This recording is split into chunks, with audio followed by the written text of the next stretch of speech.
Welcome back, everybody, on this clear night in my backyard roll-off roof observatory. Tonight we're going to image something not imaged very often.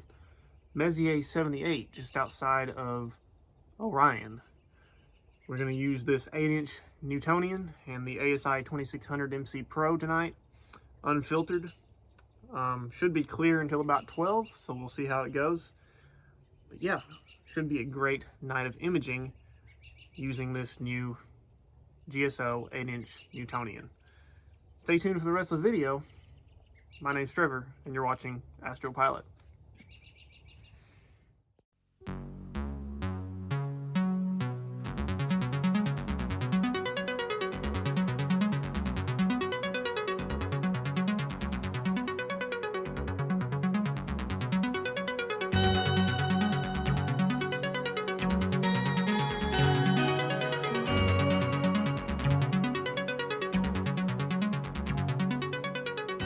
Alright, everybody.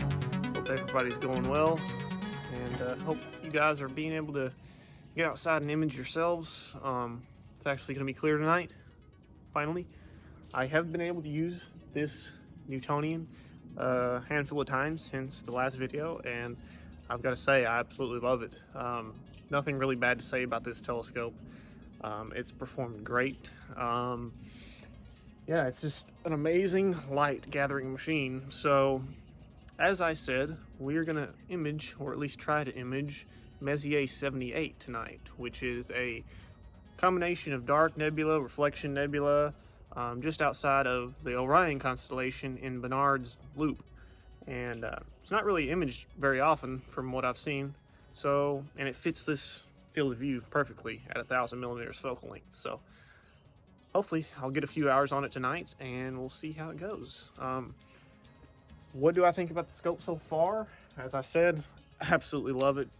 I did notice a little bit of collimation shift, which I determined was a loose spider vane, which that was an easy fix. I started a forum on cloudy nights and said I'm having some collimation shifting while I move the scope around. And nice person got on there and responded and recommended me checking all the screws and bolts on the scope.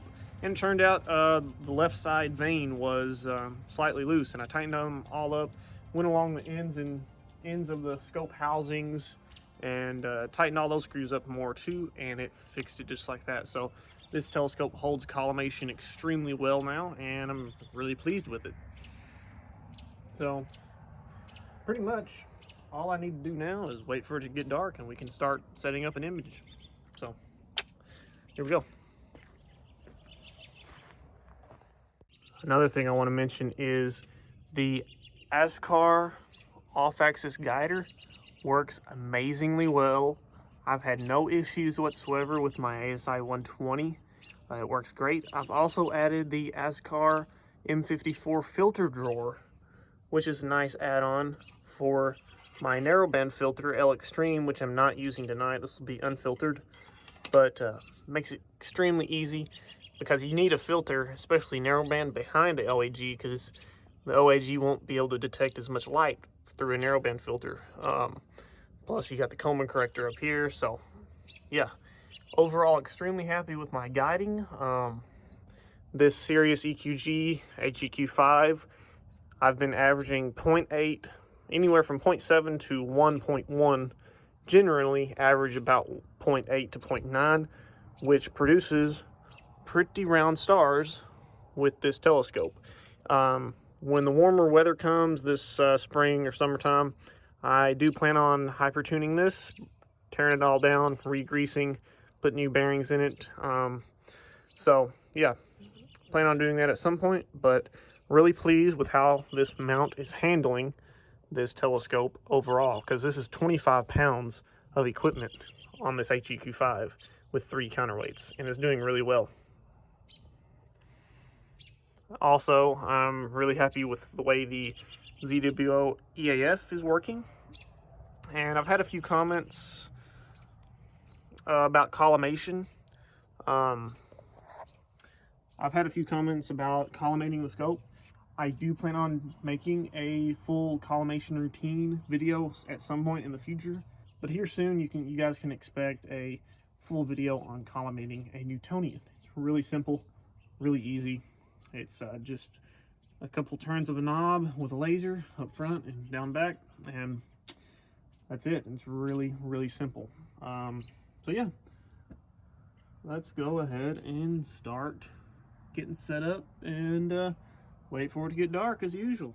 So for taking flat frames, I just recently picked this up for about 20 bucks off Amazon. This is a LED tracing pad panel, and it works amazingly well for taking flat frames. It beats the heck out of a white t-shirt in the dawn sky, but I do need to dim this down a bit. I don't know, a white t-shirt doesn't really dim it down enough, but I want to get at least like 1 or 2 second flat exposures, not like 50 milliseconds. So, but overall this works really well. Nice, clean, illuminated field, no gradients or anything on that. But yeah, 20 bucks off Amazon, best flat panel you can get. I'll see if I can put the link in the description. Really, really nice quality, aluminum all the way around, and works really well. Just plugs into a DC 9-volt outlet. So yeah, works real for flats.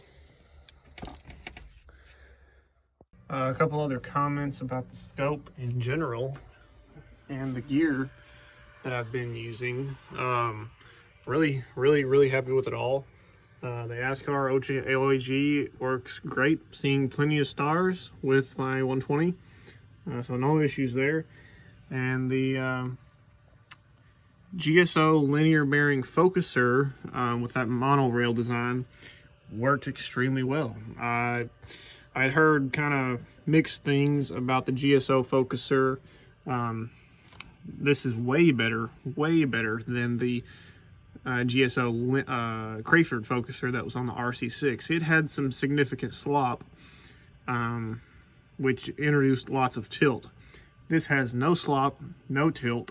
This is a rock solid focuser. Just make sure you have your tension tightened down pretty tight, and it works great either manually or with a automatic focuser like I'm using here. So nothing bad to say about this telescope at all. The Stella Lyra 8-inch f5 Newtonian, GSO quality, outstanding.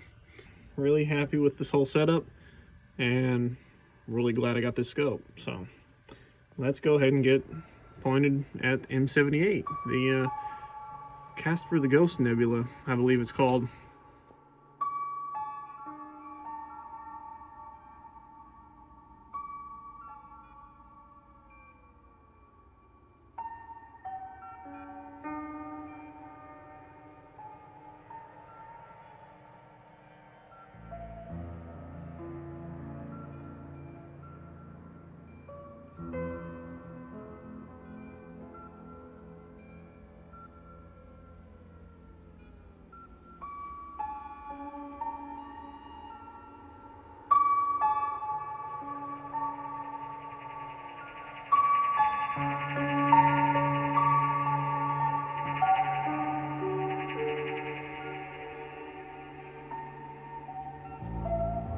Alright guys, so I just went ahead and got pointed towards M78, and you can see a little faint nebulosity right there.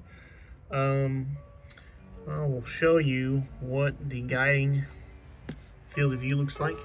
Plenty of stars with the off-axis guider, even with the ASI 120mm Mini. So I'm a firm believer that the ASI 120mm Mini is quite capable of guiding with an off-axis guider, compared to what some people have said online that it's not. So works great for me. I'm binning 2x2 on the guide camera, which helps out the star shape and movement. So yeah, plenty of stars to choose from. We'll start guiding here in a little bit, but yeah, I am pointed at M78 right there. You can see the location of it. There's the Orion Nebula, Horsehead, Bernard's Loop there. Love this planetarium feature that ZWO has added to the ASI Air app. You can see exactly where you are in the sky, just like Stellarium. So works great. So yeah, I'll catch back with you once I set up the guiding and start taking my first test shots. Probably take 3-minute exposures tonight.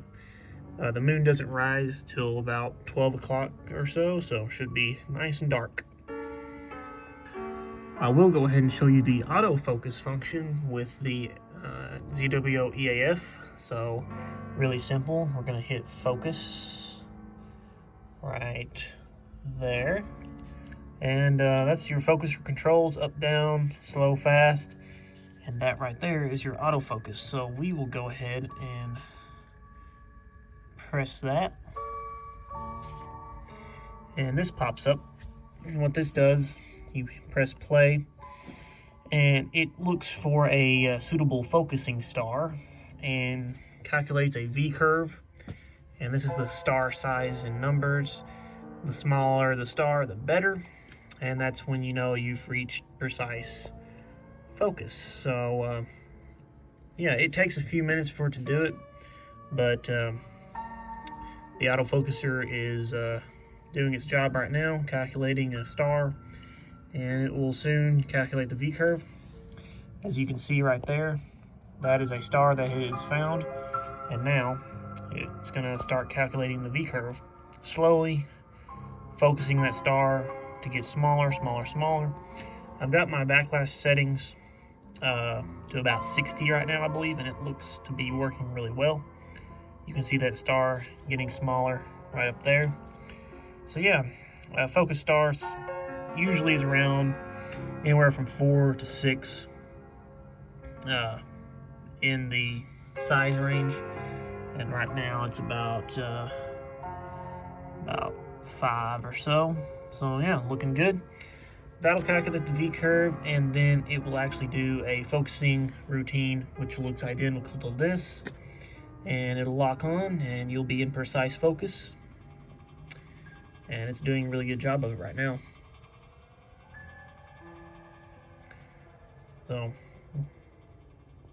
So as you can see, it says calculate V-curve succeeded, continue to find focus point. So what that means is the focus motor is still looking at that star, and it is going to trace back its steps and get precise focus of when the star was at its smallest point, which will be right around there somewhere. Really love this automatic focuser. It just makes the whole process that much more automated and easier. So change up my routine a little bit. I now take flats and bias after the imaging session is done rather than before, which is not a big deal. But the next dot should be precise focus, and it turns red, and we are in focus. It says autofocus succeeded. The focus position is whatever that number is. So yeah, focusing is done. We'll press out. And another thing with the EAF, you can press up here. With the temperature sensor, you can see the temperature, and I can select different settings to refocus after certain temperature changes and every hour changes. So right now I've got it it'll refocus after every 3.6 degree change, which is good. Definitely with this big steel tube of this Newtonian, it will flex quite a bit with vast temperature changes. So great features with the automatic focuser. Now we'll wait for it to get completely dark. It's still slightly dusky out, and start taking our first exposures and get guiding set up. All right, guys, one last look at the screen here before we start imaging. Just calibrated the guiding, started guiding.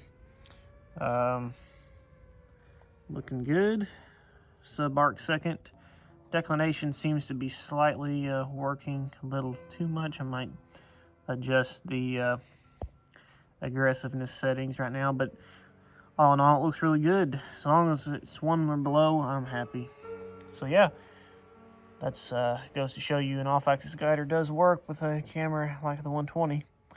And just for to let you see, in the last video I had these settings way off for the calibration step and the max duration steps. Change that to 500 milliseconds and the rest to 300, and that works extremely well with this high focal length on the off-axis guider. So yeah, really smooth guiding results so far. So yeah, that's all there is right now. Probably do need to work on that declination a little bit, but we'll see. On to imaging M78. Stay tuned. All right, everybody, here is a 3-minute exposure on Messier 78, Casper the Friendly Ghost Nebula, and I must say it is going really well. Guiding between 0.9 and 1 RMS error, which is completely fine. I'm getting perfectly round stars. I'm completely happy with that, so nothing really to complain about. Looking really good. Lots and lots of detail right in there and in here. Looking really, really good. Plan on getting about 3 hours of integration on this target and processing it, so we'll see how it goes. I'm really happy with what it looks like so far. Well, everybody, hope you enjoyed this second video of my new imaging rig with the 8-inch Newtonian and all the extra gear to go along with it. Hope this is a really good image after tonight. I'll process and see what I can do with it. But other than that, that's about all I've got. Still amazed of what this scope can do. Definitely by far the best performing scope I've ever had, besides the Zenithstar. Zenithstar is always the old reliable when it comes to wide field imaging, but this 8-inch Newtonian with 1,000 millimeters focal length, this is just an insane imaging machine. So, as always, I want to thank you guys for watching all my videos, and go ahead and hit that subscribe button, like the video, share it, please, comment, all that stuff. So, yeah, as always, thank you for watching Astro Pilot, and until next time, clear skies.